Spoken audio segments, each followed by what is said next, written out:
अस्सलाम वालेकुम viewers, cool and energy से मैं हूं सलमान खालिद। क्या नेट मीटरिंग बंद होने के बाद ऑन ग्रिड इन्वर्टर जो हैं वो बिल्कुल ज़ाया हो जाएंगे? ये बड़ा एक कॉमन क्वेश्चन है जो हमसे पूछा जाता है। तो इसकी जो है कुछ टेक्निकल रीजनिंग है वो मैं आपको आज समझाऊंगा और उसके अकॉर्डिंगली हम भी प्रूव करेंगे कि ऑन ग्रिड इन्वर्टर जो है वो एक बड़ी ज़बरदस्त टेक्नोलॉजी है, इनोवेशन है। और वो जो भी टेक्नोलॉजी आई है वो लॉन्ग लास्टिंग टेक्नोलॉजी थी और वो हमारी सिचुएशन के अंदर जिस तरह से यहाँ पर इतनी अनस्टेबिलिटी है कि नेट मीटरिंग पॉलिसीज़ जो है वो रोज़ आए दिन चेंज होती हैं, लेकिन फिर भी ये जो टेक्नोलॉजी है ये लास्ट करेगी, डेफिनेटली लास्ट करेगी। उसकी वजह यह है कि जो ऑन ग्रिड इन्वर्टर है जितनी ये डे टाइम में प्रोडक्शन कर रहा होता है वो आपके घर में कंज्यूम हो रही होती है। अबव एंड बियॉन्ड जो होती है सिर्फ वो पावर जो है वो ग्रिड में एक्सपोर्ट होती है। मिसाल के तौर पे आपके ऑन ग्रिड इन्वर्टर जो है वो अगर 5 किलोवाट की जनरेशन दे रहा है और आपके घर में जो है वो 7 किलोवाट का लोड चल रहा है, तो 5 किलोवाट की पावर जो है वो आपके घर में कंज्यूम होगी और एक्स्ट्रा 2 किलोवाट जो रिमेनिंग आप कंज्यूम कर रहे हैं वो ग्रिड से ली जाएगी। अगर सिमिलरली इसी पैटर्न में बात की जाए कि आपके घर पे 5 किलोवाट का लोड चल रहा है और आपकी जो है वो जनरेशन 7 किलोवाट की हो रही है, तो 5 किलोवाट जो है वो इन्वर्टर घर में सेल्फ कंज्यूम करवाएगा, 2 किलोवाट जो है वो एक्स्ट्रा ग्रिड में एक्सपोर्ट हो जाएगी। अब इस सिनेरियो में अगर इन्वर्टर्स आपके लगे हुए और जनरेशन करते जा रहे हैं, आपके घर में कंजम्पशन नहीं हो रही और नेट मीटरिंग भी बंद है, तो जितनी एनर्जी बनेगी, मिसाल के तौर पे अगर 10 किलोवाट का एक सिस्टम लगा हुआ है और आपके घर पे कोई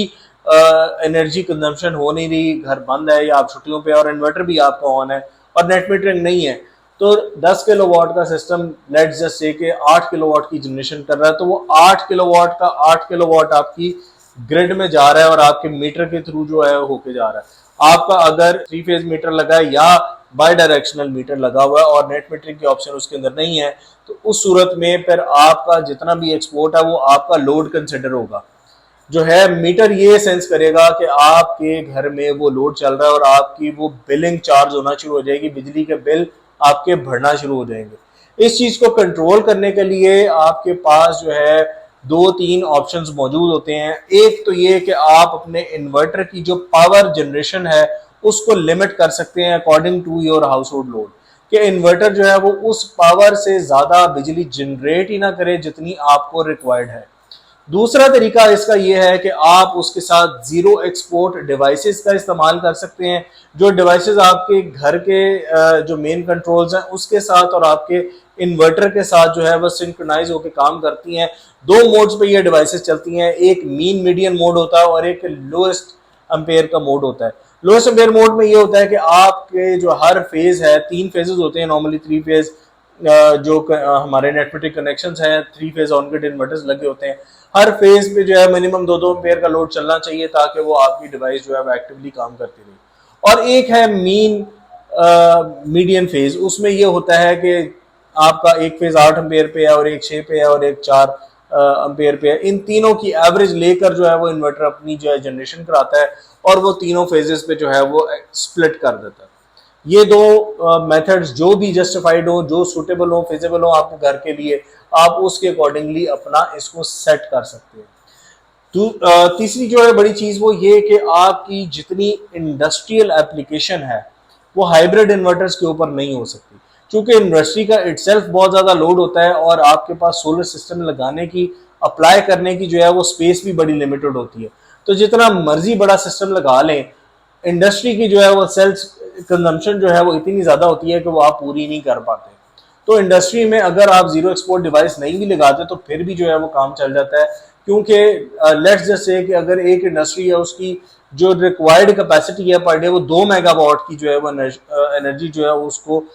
रिक्वायर्ड है अपनी इंडस्ट्री को रन करने के लिए, और जो रूफटॉप अवेलेबल है वो तकरीबन 1 मेगावाट की है। तो 1 मेगावाट की जो सोलर सप्लाई है वो इंडस्ट्री की पावर को पूरा नहीं कर सकती, जस्ट वो अपने जो है वो एनर्जी रिक्वायरमेंट्स में कुछ शेयरिंग कर सकती है सोलर एनर्जी। तो जो इंडस्ट्री है उसके लिए तो आप हैसल फ्री जो है वो ऑन ग्रिड सिस्टम लगा दें, आप यूज भी करते रहें, वो बड़ा अच्छा इफेक्टिवली काम करता है। इंडस्ट्रीज में जो है वो on grid system PV genset controllers के थ्रू जनरेटर्स के साथ भी सिंक हो जाता है, क्योंकि ऑन ग्रिड सिस्टम की नेचर ऐसी है कि आपकी जैसे ही ग्रिड फेलियर होगा, इन्वर्टर जो है वो भी अपनी सप्लाईज बंद कर देते हैं। तो ऑल्टरनेट सोर्स जो है वो जनरेटर है। अगर इंडस्ट्री जनरेटर पे चलती है तो जनरेटर जो है वो फर्स्ट सोर्स बन जाता है जो कि आपकी ग्रिड का काम करता है, और उसके बीच में लगती हैं जीरो एक्सपोर्ट डिवाइसेस, ताकि जनरेटर तो ऑन ग्रिड इन्वर्टर को सप्लाई दे दे, पल्स दे दे जो है एनर्जी की, और इसी तरह इन्वर्टर ऑन हो जाए और अपनी जो है सोलर पैनल से सप्लाई लेकर जनरेटर के साथ सिंक होकर जो है वो काम करता है और इंडस्ट्री की लोड को पूरी करता है। खैर, ये तो एक बड़ी डाइवर्सिफिकेशन हो जाती है टूवर्ड्स अनदर फील्ड, रेजिडेंशियल से निकल के इंडस्ट्रियल वाली साइड पे। लेकिन जो मोस्टली जो कॉमन सारिफीन है, रेजिडेंशियल के बहुत ज्यादा सारिफीन है और बहुत ज्यादा क्वांटिटी में 2020 से लेकर 2025 तक जो है वो ऑन ग्रिड सिस्टम लगते रहे हैं और मतवातर अभी भी लग रहे हैं। तो आप लोगों ने बिल्कुल भी इस चीज से परेशान नहीं होना कि नेट मीटरिंग बंद होने से जो है वो आपकी इन्वेस्टमेंट ज़ाया हो जाएगी, बल्कि आप अपना जो है इस चीज़ में बिल्कुल जो है वो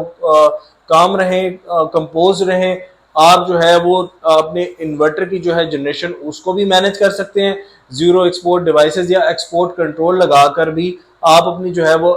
इन्वर्टर्स की जो है वो एनर्जी को मैनेज कर सकते हैं। इसी तरह अगर बहुत सारे ऐसे इन्वर्टर्स हैं जिनके अंदर सीटी कंट्रोल की ऑप्शन आती है, वो इन्वर्टर्स जो है वो एक डिजायर्ड लिमिटेशंस पे, डिजायर्ड ऑपरेशन पे काम करते हैं कि जितनी आपकी एनर्जी की घर में सेल्फ कंजम्पशन की रिक्वायरमेंट है उतना ही जनरेट करवा रहे होते हैं वेरिएबली। उससे ज़्यादा जो है वो एनर्जी की प्रोडक्शन या एनर्जी जनरेशन करवाते ही नहीं, ताकि आपकी जो है वो एक्सपोर्ट मैकेनिज्म वो रुक सके और आपके घर के जितने लोड्स हैं वो सिर्फ एक्टिवली जो है वो सोलर पावर के थ्रू ही चल सके। मैं उम्मीद करता हूं कि आज की इस वीडियो से आपकी काफ़ी ज़्यादा कन्फ्यूजन में क्लैरिटी आ गई होगी। इस तरह की मजीद इन्फॉर्मेटिव वीडियोस देखने के लिए हमारे चैनल को सब्सक्राइब जरूर कर लें, अपने फ्रेंड्स एंड फैमिली के साथ शेयर करें ताकि उन तक भी ये इन्फॉर्मेशन पहुंचती रहे। हम आपसे मिलेंगे अगली वीडियो में with a new information. Until the next video, Allah Hafiz.